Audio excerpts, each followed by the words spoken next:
Zorin OS is a user-friendly, Windows-like Linux system designed for beginners.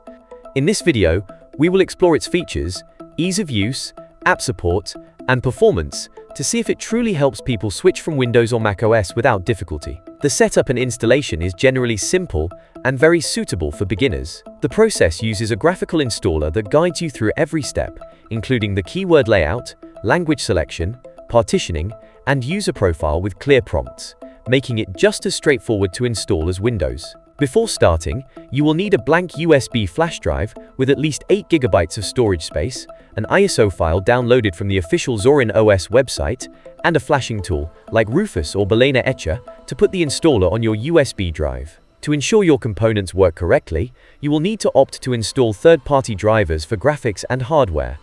Before installing Zorin OS, you can easily test it. You can run it in live mode from a USB drive, and the system will run completely from the USB memory, leaving your hard drive and current files untouched.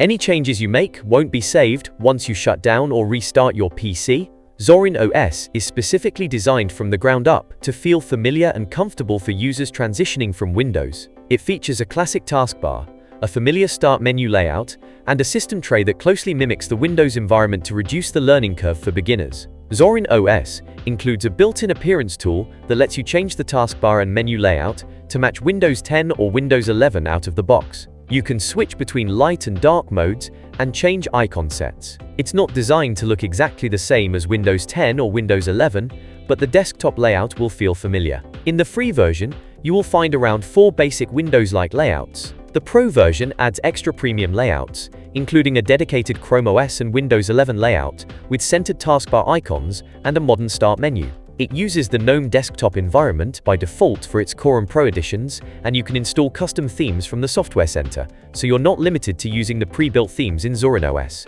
Zorin OS has a built-in software manager. It's not a custom-coded standalone utility from scratch. It's a customized version of GNOME software that comes pre-configured to combine multiple software sources. You can open it in the Zorin menu to install and update apps in the Visual Store. It supports native apt packages, Flatpak, and Snap stores out of the box. It's suitable for beginners because it's presented in a visual interface and doesn't require using the terminal. It can even suggest alternative apps that can run natively on Linux when you try to run Windows application files. Zorin OS offers a Lite edition which uses the XFCE desktop environment. It's designed to conserve resources on older hardware by using fewer visual effects and animations. There are fewer pre-installed apps, background processes, and features like advanced window tiling and Zorin Connect out of the box are left out to save RAM. Zorin OS Lite is being discontinued after the Zorin OS 18 series because standard versions are optimized to run on computers with as little as 1.5 to 2 GB of RAM, which closes the performance gap that previously required a lightweight edition, and the team wants to focus more on providing a single GNOME desktop experience rather than splitting resources across multiple desktop environments. It can still be installed, and it remains fully supported and updated through the Zorin OS 17 and 18 release series until June 2029. Advanced users can still manually install the stock XFCE desktop environment from official repositories. Zorin OS has 2 versions. These include the Core and Pro versions. The Core version includes standard basic desktop layouts and essential apps, like Firefox and LibreOffice.